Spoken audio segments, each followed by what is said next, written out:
This is such a big thing, right? Thank you. Oh, come on, Jim. Good morning, Colin.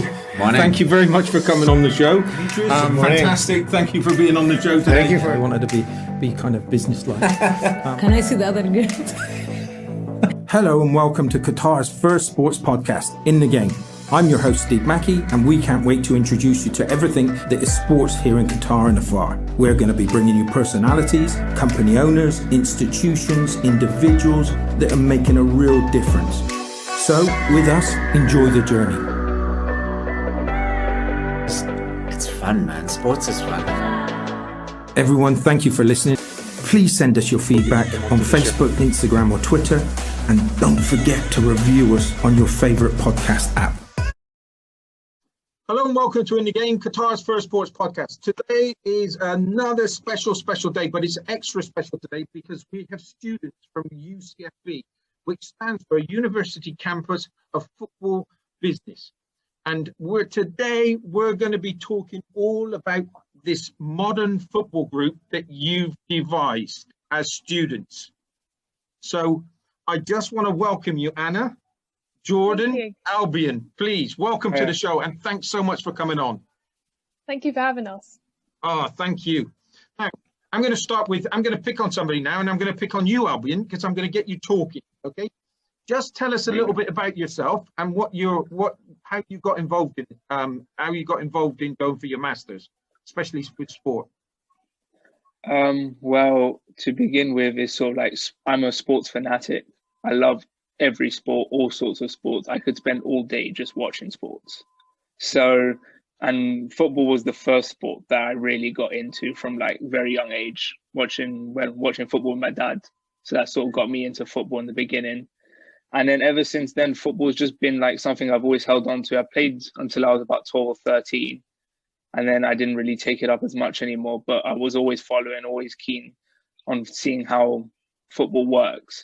And then realizing that football business is something I really wanted to do. So having a look around and then seeing UCFB was such a interesting opportunity to learn about the football world from the inside, from the business perspective, not just from watching it every Saturday or Sunday, really.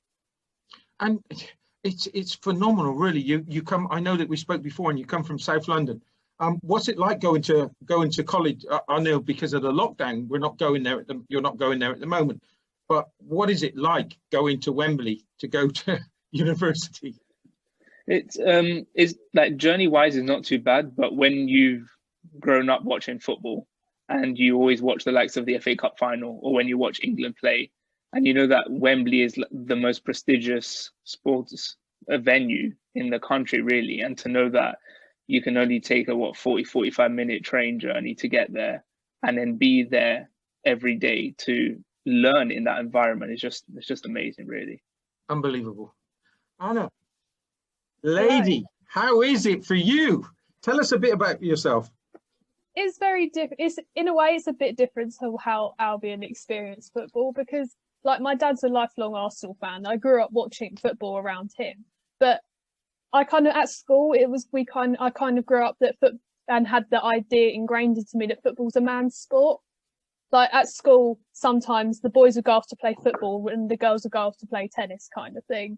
So I guess I was kind of a bit rebellious in the aspect that I like watching football and engage. I'm unlike Albion. I didn't play. I cannot play for the life of me, and I will flat out admit that. But I think I was always business inclined, and I enjoyed business, and I linked the two together sort of a few years ago when I started doing my A levels, and then I found UCFB through a Facebook ad, believe it or not, and that's how I am where I am today. Social media, and I'm going to come on to you. Don't worry, Jordan. But social media, what an impact that's had on your life, then. It's definitely. Like I would probably without that Facebook ad, I would have never been where I am today, because I probably wouldn't have known what UCFB was. So you weren't really into football. Your dad's a big Arsenal fan. Yes, did you get the chills walking up to that stadium for the first time to go to university? Definitely, because I think like Albion said, Wembley is such an iconic ground. You've had so many amazing people from across the world play there, and to be in the boxes, to to be learning about football, like football business, is kind of just a surreal experience that you can't really get anywhere else at any other uni. Yeah, it's magnificent. I'm so envious of you guys. Really, I am. I am so envious. And Jordan, let's come to you. Tell us a bit about your story. How did you get involved with sports? Yeah, so ever since I was a kid, I was kind of watching football a lot. My dad was an avid and huge Leeds United fan. So from then, it was kind of a compelling reason for me to get involved in football anyway. I was kicking a ball since I was 2 or 3 years old. I was playing up until I was about 18, 19, because everybody kind of grows up with the sort of grandiose idea of becoming a professional footballer. But a bit like Anna said as well, I kind of had that business brain as well as the kind of love for the sport. So for me, it was a case of, you know, if I don't become a professional footballer, I'd love to be involved in football in some sort of capacity, just because, you know, personally, it's just something I'm completely addicted to. And then I come across UCFB. I thought it was brilliant what they're doing, the whole uniqueness of it. There's bespoke courses that they offer. And I thought, you know, this is something that I'd love to be a part of. And, you know, here I am. It is a wonderful thing. I know that I've spoke about this before, but we've met 25 students already from there, and it was just a wonderful experience. And you really you've got a great team of guys that's with you, and it is a one. I'm going to go on speaking. What was it like for you to go up those? I remember coming out the tube station and walking up to the stadium. It's incredible. Yeah, honestly, emulating that, Steve, it was pretty special, because you just see it on TV all the time. You know, it's the home of football, so all your favorite players play, and just walking around the stadium, seeing all of the seats, smelling the pitch, just the whole environment itself was just incredible. There's just not many words I could use to describe the feeling. It was great. I remember coming there. I was back in the UK. I came there and I went down there for a meeting. And I saw your classrooms, and I was just telling somebody today about the podcast that we were going to do today, and I was saying that you virtually are in the hospitality boxes where your classrooms are, where you've got the backdrop of Wembley Stadium. It's just incredible. Okay, let's talk about something else. And I'm going to start with I'm going to start with you first, Jordan. Again, what is the Modern Football Group? How did that come about? Yeah, so the Modern Football Group is a platform where daily international collaboration takes place with professionals both from industry and education. So a lot of what we discuss is based purely on evidence. So we cover topics which are past, present and future. All of the content that we produce as well is entirely by the members. Like I say, it's completely evidence-based. We use all reliable sources. And it allows the future professionals, including ourselves, to voice our insights and topics and trends related to the business of football and sport. It's kind of impressive, because I've been part of it now for a week. I think it's about a week, and it is really impressive. What does it mean to you, Anna? Kind of reiterating sort of what Jordan said. It's basic. It's just and what helps is that it has evidence-based discussions. So when we're writing like things like our assignments or our coursework, we always have the links that are produced in that group to look back to, which will help us. And it's always good for networking as well. Like we've met yourself, and they recently added someone from Australia, I believe. Correct me if I'm wrong, Jordan and Albion, but I believe it was the man from Australia was added. So we're building up global connections to sort of help us in the industry. It's wonderful. It is wonderful. It's just, and it's going to get bigger and bigger without a shadow of a doubt. And Albion, do you enjoy being part of the group? Because I know that you're quite vocal. You're really into, as you said, you're really into football. Yeah, I mean, I'm quite a talkative person anyway, as this podcast might reveal. Like I talk quite a bit, and I like giving my opinion, because it's interesting to voice your opinion in a group and just see where your opinion sort of stands versus everybody else almost, and also where other people can offer their opinion and you can say, hold up, maybe my opinion, my idea is wrong. Let's see, maybe this person is right, and maybe in fact that I have it, or I haven't thought about that sort of idea before. That's an interesting angle to look at it from. and using these modern concepts that us lot bring in as like a future generation almost to share information just feels, it's just really good to just build up like a huge base of knowledge, and coming in from all different angles is just really interesting. And did it and I'm going to go back to you, George. Did it intimidate you because you had an opinion when you? I remember going on to the thing, and we do the chat on our what's it called, Telegraph? Is it Telegraph? And Telegram, and it's like I felt a little bit. Did I want to comment on something, or did I not want to comment on something? Did you feel like that? Well, I think there's always that kind of degree of cautiousness around ever giving an opinion, because, you know, everybody has their own opinions about different things and you're worried about any sort of conflict. But the real positive thing about the group and how it's been set out and the people involved in it is the fact that everybody's opinions are met with respect, because ultimately they do vary from person to person. And what I really like about the group in particular is the fact that you do have the freedom to express yourself and not be met with any sort of malicious conflict or dispute. Everybody gets on fantastically. This generates a wonderful feeling of inclusion and cohesion among like-minded individuals. In addition to this, there's so many other factors as well that the model football group offer. So, you know, I guess from the immediate sense, yes, you do get that kind of nervousness initially, but once you're ingrained and embedded with the people, you understand that they are like-minded and that they are very welcoming and they are enjoying sort of healthy debates. It soon eradicates those initial nerves that you have. Anna, you said you're not really into football, okay? I would say I am into football, but I wasn't when I was younger. It's only recently that I've sort of got an interest in, like, fully interested in football. Okay. Yeah. I agree with you. And where I'm going to come to next is that you make your comments heard too, right? Yeah. Because you read those articles and you have an opinion. And, exactly. And yeah. And no, do exactly. you mind voicing those opinions? You kind of did. Like Jordan said, you always do have that bit of apprehension, because you're like, what if someone disagrees with me? What if I'm wrong? But then I think the whole point in the group is to voice your opinion. Yeah, it very much is. And the whole point is to voice your opinion, to engage in discussion, and to sort of see where all the links, and see if, because there are some certain, like, someone can post a specific link and it will spark I'm sure, like, the other two agree with me, like, there can be one link that can be posted and it can spark a really long discussion. So it is there are some things that just ignite the, like, chat, if you like.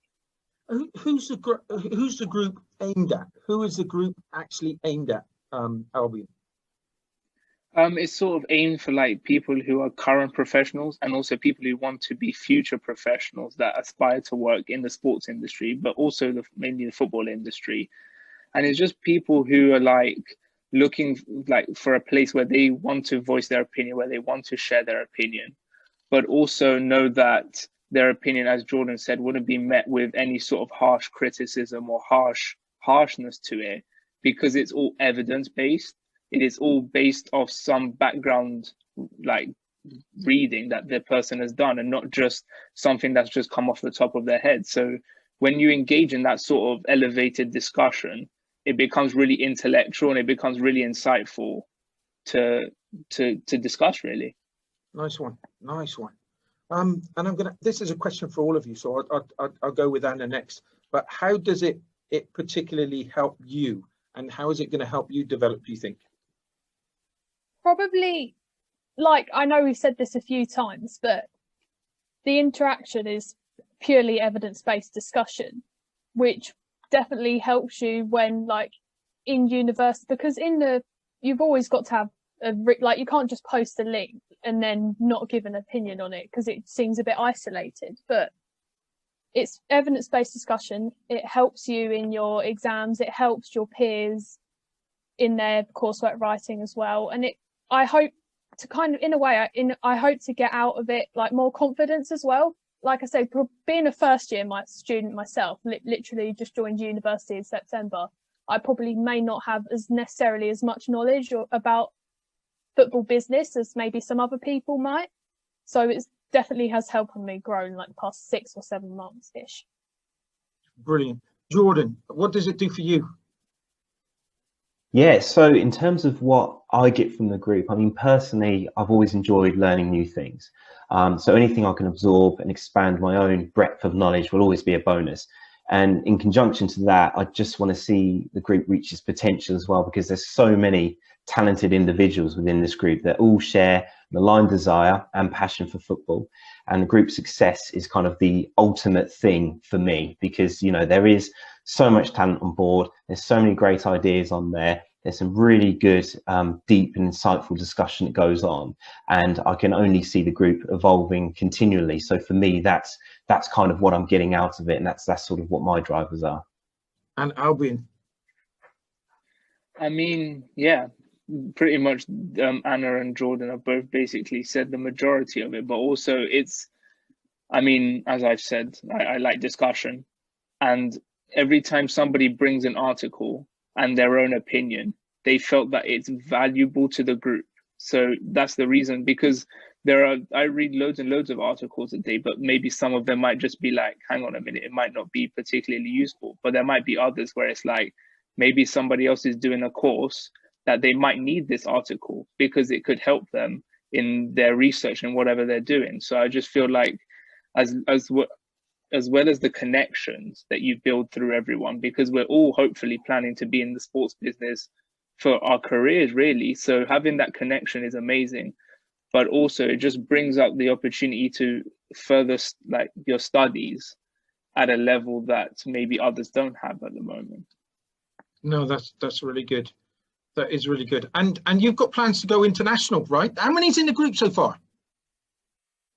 I think 80? just over 90 people. 90? Yeah. Wow. And you're planning on going international? Global? That's a good Australia? plan. Absolutely. Yeah. Qatar? Absolutely. Yeah. It's brilliant news. It really is brilliant news. And another question, okay? How did you all get involved? How did you all get involved in the group, and why did you get involved in the group? And that's to you, Anna. Okay, so it was semester 1 when I first joined uni. So I had Mark and Jason. I'm sure you know Jason very well, but I had Mark as well, and they were both my lecturers in semester 1, and they were sort of created the group, and they recommended that everyone, because I'm studying international football business at uni at the minute, and they recommended that my class join. And so I joined mainly to get more insight into the football industry, and yeah, so that's basically it, kind of. And you haven't looked back? No, not really. No, it's been really an enjoyable experience, because like you get a collaboration almost every day on like, loads of people sending links through. No, it's brilliant. Albion, how did you get involved? Yeah, similar to Anna, I had Mark for one of my seminars in semester 1, and just before the lockdown, he spoke to a couple of us in our group and just said, basically, I'm looking to start up this group, and I think this might be something that's useful for you. And I said, yeah, I'll give it a go. I've got nothing to lose, and it's been great so far, really. Yeah, just loads of interaction and loads of learning as well, which is the most important thing. Jordan? Yeah, again, very similar to the other guys. So yeah, the group was pitched to me by one of the founding members, so Jason.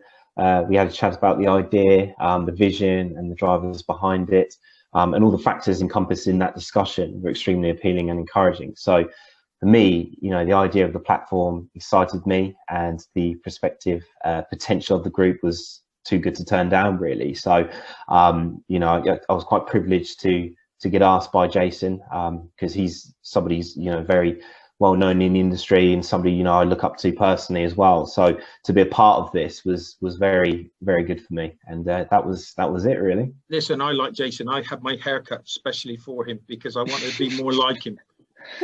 So that's a brilliant mention for him, because I've now shaved all my hair off because I wanted to let him know I was with him.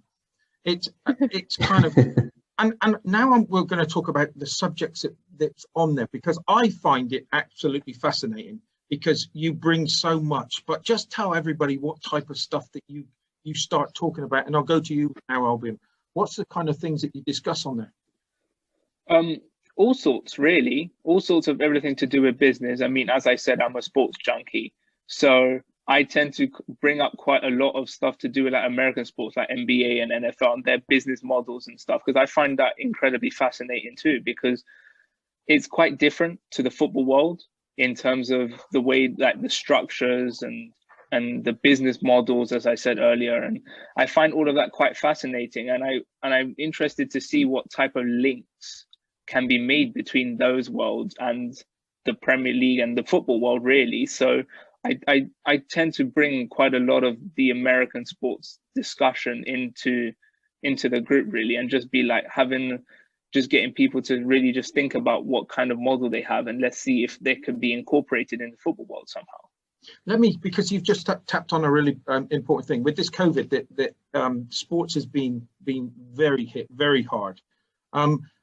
But I find that you said about the American sports and you're into, and especially from a business perspective, everybody's looking to them at the moment to come up with a solution, right? And there's people that are being part of the American sports scene, entertainment sports scene, and they seem to be going all over the world now to help other people do the things that they done. Yeah, I mean, the NBA sort of decided that they wanted to do some sort of like bubble, which is basically they grouped all the teams that they wanted in the competition into one location.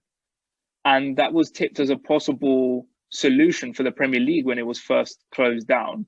Obviously, it never really materialized, but those are the kind of innovative things that the American leagues try to come up with a solution, and that the football world just has a look at and just says, hang on a minute, there's some good things that we can take from this. Yeah, because Tottenham, they've just employed somebody that was in the MML. Tell me if I'm saying these things right, but they've just brought somebody over from the States now to look after their football, the entertainment side. They brought somebody from an American football team with the specific reason to try and generate more fans, really, and also with the fact that Tottenham also have an NFL pitch and an NFL deal in the UK. It seems like quite a good fit, actually. Yeah. And what about you, Jordan? What's the things that you're interested in with the platform? Yeah, so I really enjoy various amounts of the discussions, really, and a particular interest I have is certain things that, where a decision's been made. I like to understand, the origin of where it's been created, what were the opinions and decisions that led to that decision. Are there any areas that we could possibly contest as to why it's happened? So for me, it's all about kind of expressing opinions and kind of digging into the root cause. So, 1 week we could be talking about VAR in terms of its positives and negatives. Another week we could be talking about sort of the topical events that have proceeded within that week, not just necessarily in football, but like Albion says, within the NFL as well. And then other times we could talk about almost football from the peripheral sense. So we could be looking at the larger concept. So whether the commercial structures of football clubs make sense. So we look at things like, how Manchester City are operating with the City Football Group, whether that's going to be something that's going to be developed further with other football teams, a bit like how Red Bull operate with their various teams. So for me, it's just a case of understanding what's gone on, what the decisions led from it, and what are the sort of current and topical features that are being discussed at the moment, and also prospective things going along down the line. When Jason said to me, he said, look, it's down to you, pick 3 people that's going to come on this podcast today. It was like, I thought to myself, it was going to be a real difficult one but you especially you 3, you've been educating me in the whole process in sports. And it's from all different types of things. I never realized that so much about the Spanish football game, the German game, esports, the American game, what's happening over there. It's such I'm learning so much, and I'm reading so much more. With you, Anna, is that the same for you? And this is going to be extra cool because of you being a first year. Definitely. No, I think there's a lot of posts and a lot of links that people send in per day. So you do end up spending a lot of time reading all the posts. But I think it's really interesting because they're all related to the business of sport. Obviously, the group is called Modern Football Group, so there is mainly going to have a football focus, but obviously there is going to be other sports like with the NFL, like as Albion touched on. But I think it's definitely, like I said, it's all business incited, and you're not going to get something, just a random thing about football, such as Chelsea signed a new player. It would be Chelsea signed a new player, and this is what the business implication is for Chelsea. So there's always that little bit of added extra depth that you maybe necessarily won't get if you searched it up on social media or something. And now I'm going to go on to slowly move on to another subject. And I'm going to say, who were you with this sports? Okay, let's start with you, Jordan, this time. Is it that why sports? Why did you all of us decide that sports was going to be the way forward and football management? So, what, in terms of my studying? You're about going in that direction. It's like about kind of all of a sudden realizing, was it because you were a sportsman and you thought that you couldn't see any other industry to go into, or what was it?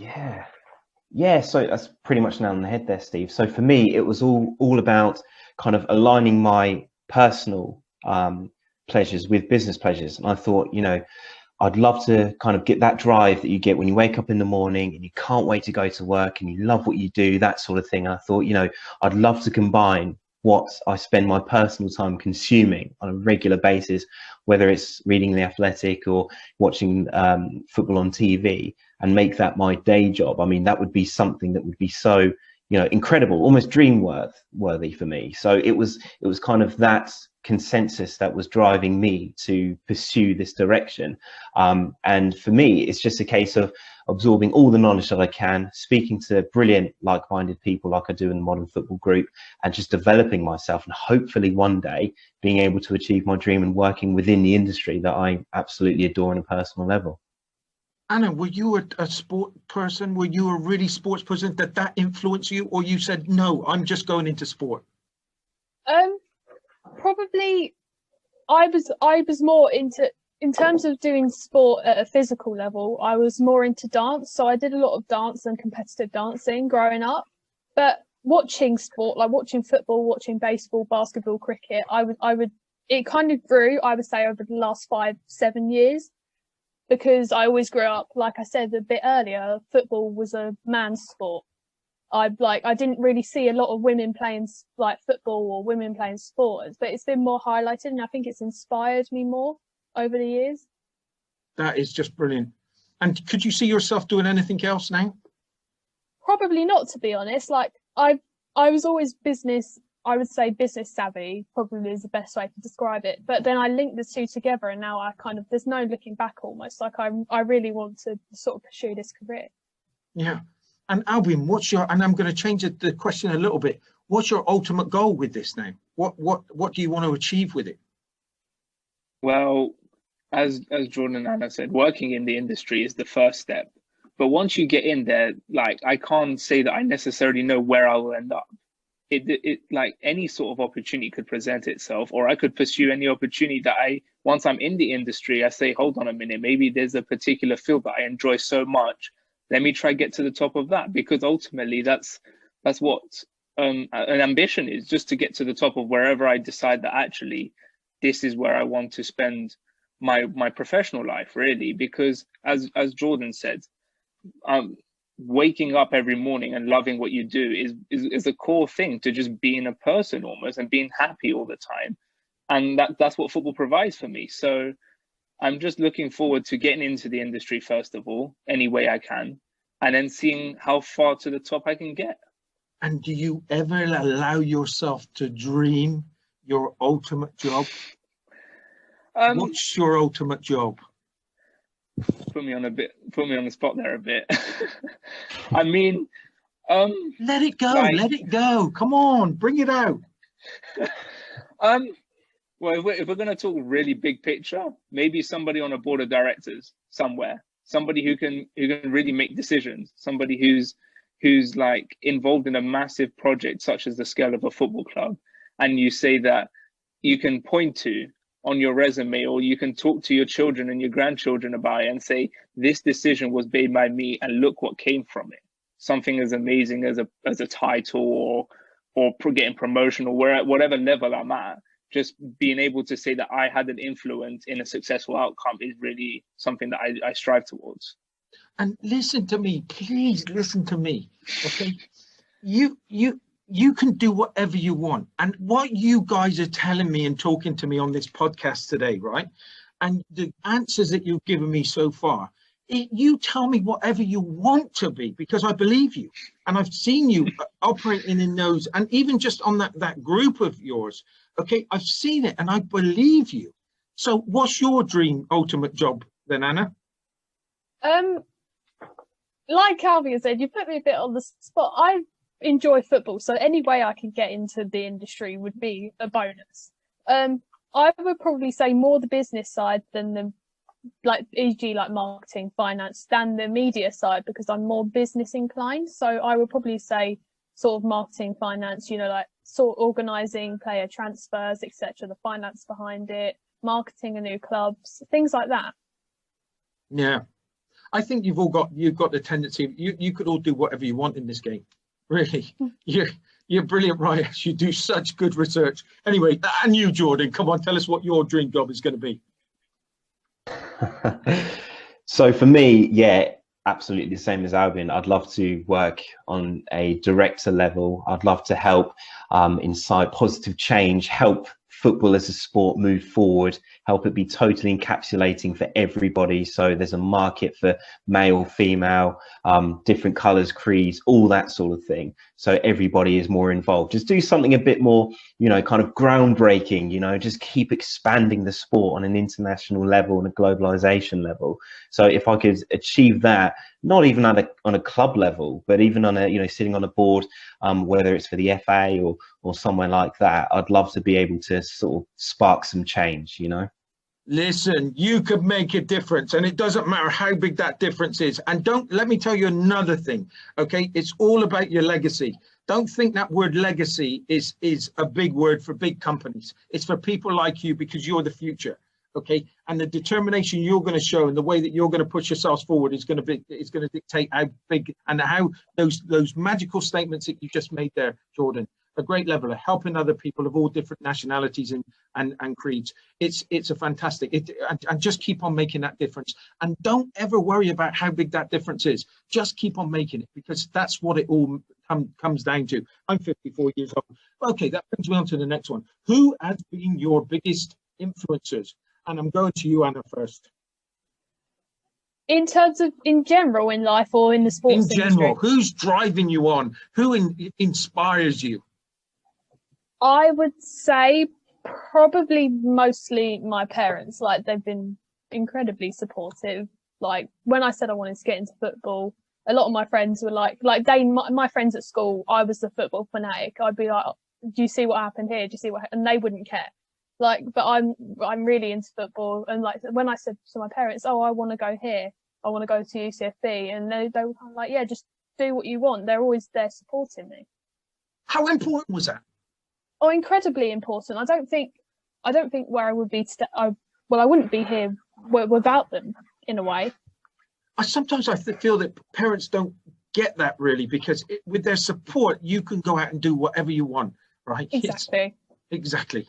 Who's your biggest one, Albion?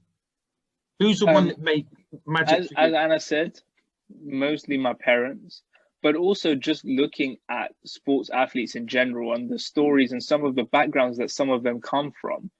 And you see how inspiring it is that they can make it to the top. And then you look at yourself in the mirror sometimes and you say, why the hell can't I? Like, there's nothing stopping me. I have the passion, I have the will, I have the determination. And along with the support that parents and friends and others provide, you can certainly make it. There's nothing stopping me.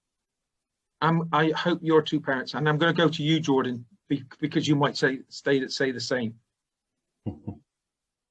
Yeah, so for me, absolutely, my parents are always going to be my most influential and focal pointed driver, but there's an amalgamation. So similar to what Albion was saying, my kind of heroes have been construed based on those who are very successful in business and have that tenacity and drive to get to where they need to be. And then I've got other people who I look up to who have kind of, you know, risen above the plight of adversity and manage to get through and make something of themselves. So I draw incentive and inspiration from that. So it's a whole collective, really. I can't really identify a particular figure because there's just so many outstanding people, whether it's books I've read or sort of achievements that they've done. I kind of build all of that into my own mindset to help me push myself forward and kind of lose that kind of, you know, maybe I can't do this or maybe I can't do that, and just think, do you know what, just go for it. You're only here once, do what you enjoy and just see where it takes you. You're all 100% right, and I want you all to show your parents this, because I kind of, it's so important for them to hear this stuff. Really is, because you don't, as parents, I've got 4 children. As parents, that's important to know, and it would be a joy for them to hear this. So make sure you get them to listen to this. And again, I keep on going back to that, make a difference, and sometimes it doesn't have to be the biggest of difference. Sometimes you'll never know how much a difference you're making, but I guarantee somebody's going to come along to you and say, hey, listen, you really made it for me. So always believe that. And especially at your ages, because you're the future, you can make it work. And I know, I don't know you, all I know is what I've seen of you so far and seen your interaction, and you're doing wonderful things, and you just got to keep it up. I'm going to take it now on to Qatar. How many of you knew about Qatar before I came onto your group?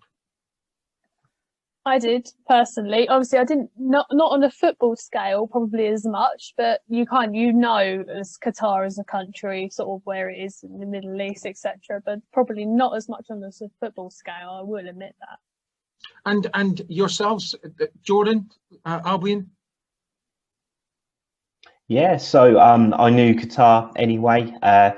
And it was probably peaked more when the World Cup was announced to go there. So in terms of like its geographical location being near Bahrain, I watch a bit of F1 every now and then as well. So I kind of was familiar with it. But certainly having you involved in the group, Steve, has definitely enhanced my knowledge on Qatar recently. And it's quite incredible to learn and understand the sort of things that you've gone through there and what life is like there. So it's, yeah, very, very encouraging.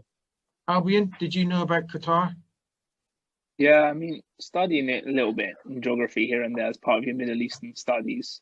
But as Jordan said, that once you got invited to the group, seeing it from the football side is definitely something I hadn't learned anything about at all before you had joined. And obviously now I've already learned so much. I'm just looking forward to learning a lot more about Qatar and its football game and where it can take off after the World Cup. I think you're right, and you said about the it was 2010, I think it was, when the envelope was, when it got pulled out, and I was here in Qatar, and the place went absolutely crazy. We've got a Corniche, and it was like they won the World Cup. It was like they won the World Cup. The Corniche was solid packed, and it's a big Corniche. I'm telling you, it's quite a lot of kilometers, but it was just cars going up and down for at least 3 days. It was incredible. And so what's your feelings with it? What do you think, it's right that it should have come to the Middle East, the World Cup? Anna? Sorry. Probably, I think it is definitely important for the development of Middle Eastern football and Qatar football in general. But I think this helps it internationalise. Obviously, you've had places in the Middle East expand. So, like, you've had Qatar and you've had like Etihad Airways, obviously, from other places supporting Arsenal with their stadium. And you've had, obviously, the City Football Group. And so it does help definitely further the scale that the Middle Eastern football already has. Yeah. And what do you think, Jordan? Yeah, I think it could be a really positive thing. So for me, just speaking candidly, there are a number of positive factors for the World Cup being in Qatar. So just to touch on these at a high level, firstly, the fact that it's going to be the inaugural World Cup hosted in a Middle Eastern country, which is going to be fantastic. I think that's going to be a really unique opportunity for Qatar to showcase their culture, you know, among other things, to those who may not have experienced it before. So that's a really positive element of it.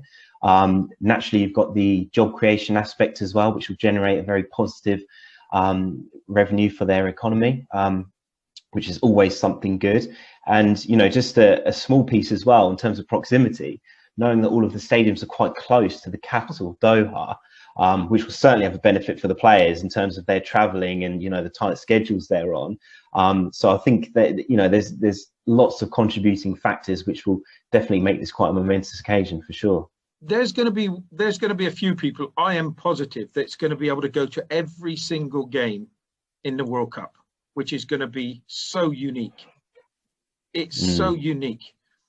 And I can't remember, Albion, did I ask you the same question? What do you think of it coming to the Middle East? I think it's amazing, not just from a perspective of the Qatari Football League and the investment that it brings, as Jordan said, but also on a human level, as you touched on earlier, about how the culture that the World Cup brings, the idea of uniting people together and opening Qatar's borders to people from all over the world to say, Qatar, this is what our country is like to the whole world, really, is such an amazing thing for Qatar and for every country that hosts a World Cup, to have the ability to welcome people from all over the world and showcase the amazing things that their country has to offer. And Qatar will undoubtedly do the same. No, it is a phenomenal place, and it's going to be one of those that's going to be up there. I know people have got big expectations, but it really is going to be a special one. I'm convinced. What's it going to be like having the World Cup very close to Christmas? And I'll go with you this time, Albion. It's going to be different.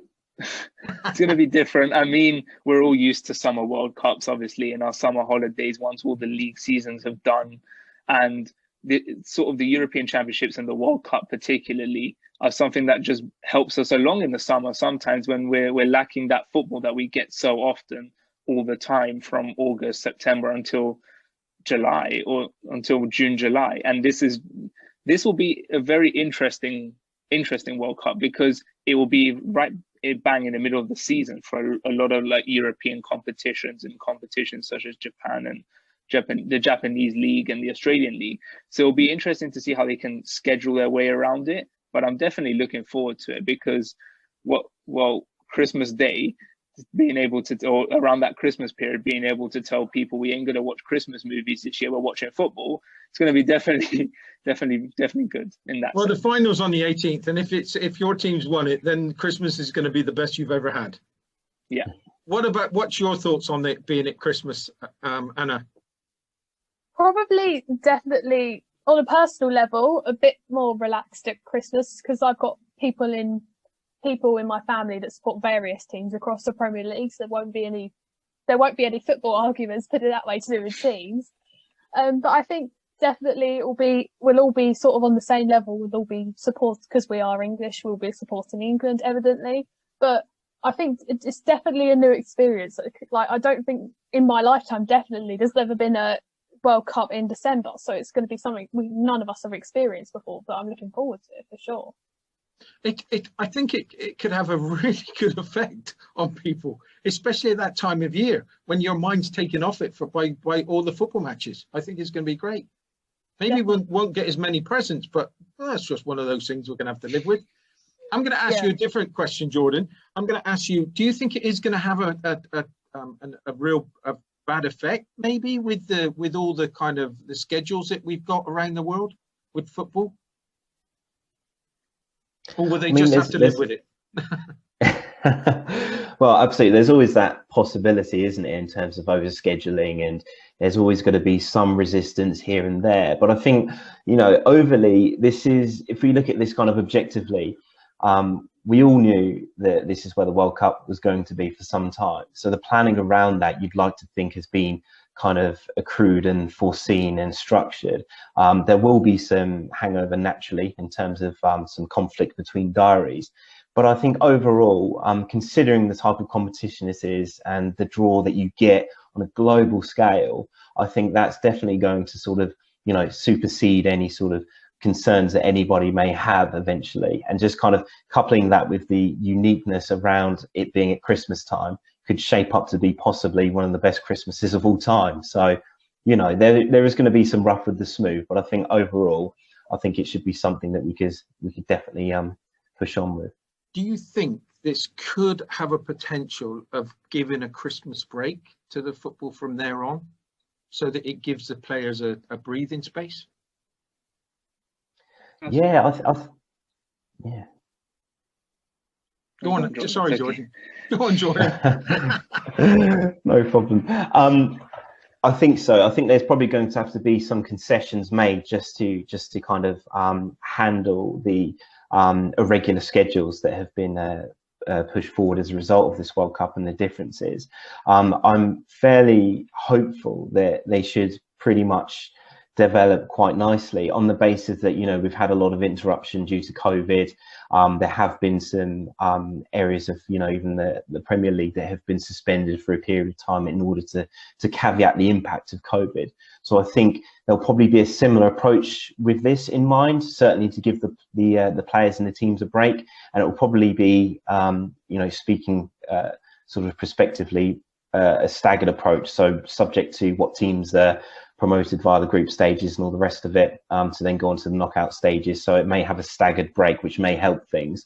But yeah, I'm fairly confident that they should be able to work something around it, hopefully. Albion, do you think it's going to have a positive effect, or potentially it could have a positive effect to have a break at Christmas? I mean, it sort of opens the possibility to resetting the calendar in all the major leagues. It could really work out that way. Like a lot of, it seems that only the EPL aren't teams that have a consistent Christmas break, whereas the other leagues tend to often have 2 or maybe 3 weeks off. So this might be an interesting opportunity for the EPL to reset their calendar and really be like, due to the forced circumstances, almost be like, can we create a new calendar where we have games that are more spaced out, but also have the opportunity to give the players a break, which might help EPL teams in European competitions in the knockout stages. And same to you, do you think it could have an effect? It will definitely have an effect. Whether it's a positive or negative, it's yet to be found out, obviously. But I think it honestly, as what's been said already, it does give an option for the league's structure to be, and the way it's operated to be changed, because it's just a new opportunity. I don't think it's ever happened before. If it has, it's happened before my lifetime, so I wouldn't have known about it as much. But it's definitely something to consider, and whether how each separate leagues in each country will adapt to it. I agree with you wholeheartedly. Let's go on to this thing that we've touched on, the COVID period. We seem to be, unfortunately, it's decimated. I've never seen it in my lifetime before, and it's been a terrible time. But we've managed to see how life goes on. What do you think it's done to the game so far? And I'm going to come to you, Albion. Do we seem to be getting a grip of it now? Do we seem to be managing it well from a football perspective? Things seem to be better. I think the initial shock has sort of passed now. And I think that after meetings, it's gone on in the UK for nearly a year now that we've been in like some version of a lockdown. So in terms of the clubs, I think they've sort of come around to the procedures and the way things have to be now for the foreseeable future due to COVID. But I think that in the long term, it might have an amazing impact on football, because it has forced people to think outside the box due to this unforeseen event. It's forced people to force clubs to have ulterior ideas, ulterior designs on how to engage with fans or how they can commercialize their club in a better way. And I think in the long term, it might benefit football simply because people were forced to think outside the box. Yeah, I agree. Anna, you got a point on this? Kind of reiterating again what Albion said, like the clubs have adapted over COVID. Like no one can predict that a global pandemic is suddenly going to stop football like in a time, can they? So like clubs have had to adapt and change the way they operate. Obviously, I think like people agree with me when you say that the clubs have definitely, I've seen a lot more social media activity and online presence, especially when the leagues were they did have a bit of a pause last year. Obviously, the majority of leagues are back up and running nowadays, obviously with a few adaptations. But I definitely think it's, in a way, I use the word forced,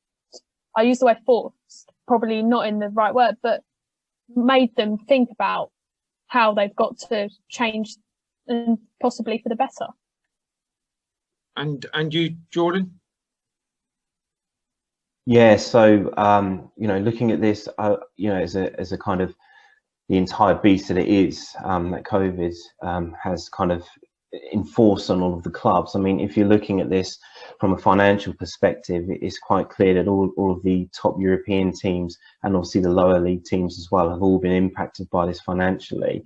I mean, in accordance to a recent report from KPMG, they've estimated that there's been around €1 billion worth of loss of revenue via the top European clubs. And as a result of that, even player valuations have fallen. There's a lot of sort of drops around, particularly like Manchester United. I think they've had around 18.5% decline, Tottenham around the sort of 12% mark, and Liverpool around 8% mark. So, a lot of the bigger teams are seeing a huge detriment caused by COVID. It's been inspiring to see that a lot of them have been able to kind of adjust their practices slightly, but I think it's quite clear to see that the financial impact that this has caused has been highly penetrative and significant. I mean, one example of that would be the recent transfer window. It's probably, certainly in my lifetime, probably one of the quieter windows that I've ever witnessed, and that's all because a lot of the clubs are taking a belt and braces approach to try and alleviate the impact caused by COVID.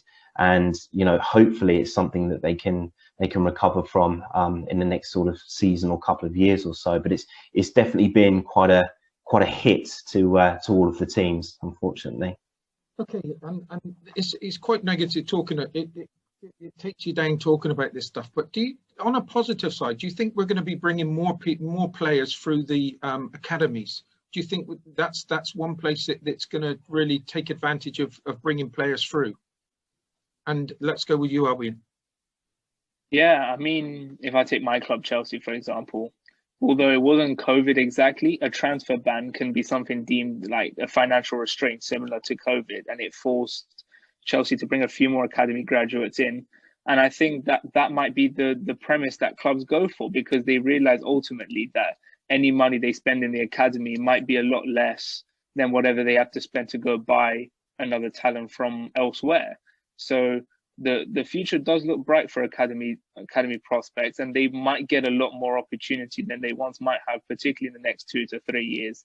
Afterwards, we don't know what the situation will be, how strong clubs will be financially, and then their motives will be determined then, really. And you, Anna?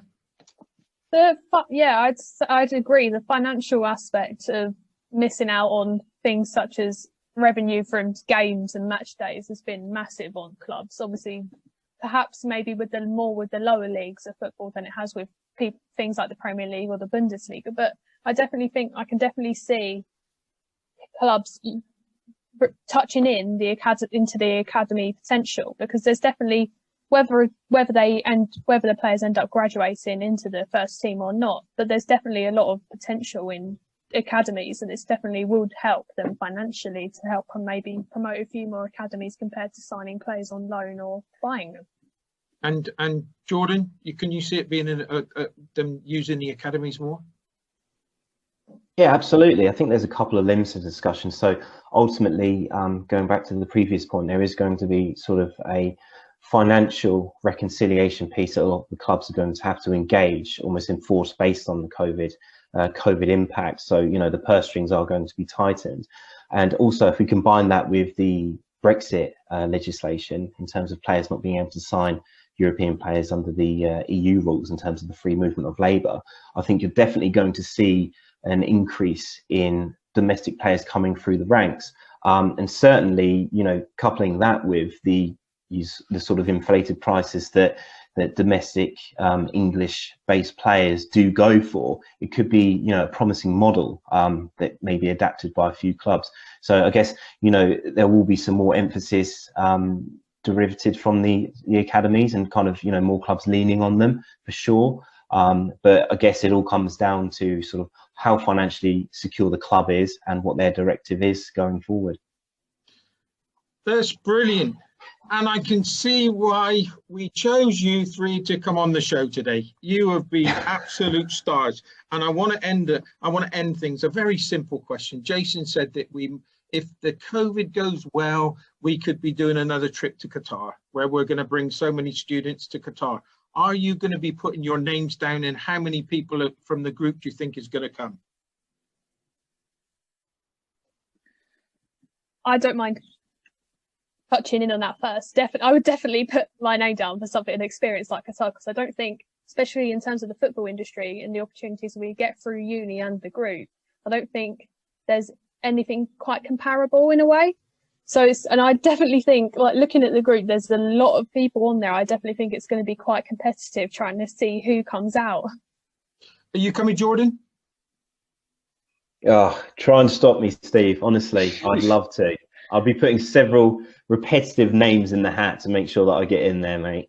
Albion, you too. You better be coming too, okay, Albion? Because I'm telling you now, we're going to give you an absolute one hell of a trip when it all opens up. And we will go and see all the stadiums. We'll go and see some very influential people when it comes to sports here in Qatar. And I will make sure the trip is absolutely fantastic for you all. Well, where's the list? Where can I sign up? That will be coming up. We just got to wait for this. We've just got to wait for this travel thing and everything like that. It's going to happen. Everything is going in the right direction. We're going to be looking up. And I promise you, you are going to have a definite opinion of Qatar once you've been here, because it is a phenomenal place to be. The sporting facilities, not just the sporting facilities are second to none, and they will be for many, many decades to come. But it's not just from a sporting perspective. You've got the medical side of things, the way that the hospitals and everything here. You've got the educational side with Qatar Foundation, where they really are putting back into the people. And when you come out, you will actually see all that in action, and you'll see what a fantastic place it is and why the World Cup should be coming to Qatar. And so that we can open it up to the Middle East. And it's going to be special, because we can take away all those things that people have in their minds. It's a wonderful place, and we're going to have a great time. Thank you so much for coming on the show today. Honestly, it's been a real pleasure to be talking to you, and I can't wait to be going on that journey with your group, because I'm being educated on a daily basis. So thank you very much for coming on the show. I really do appreciate it. Thank you. Thanks for having us, Steve.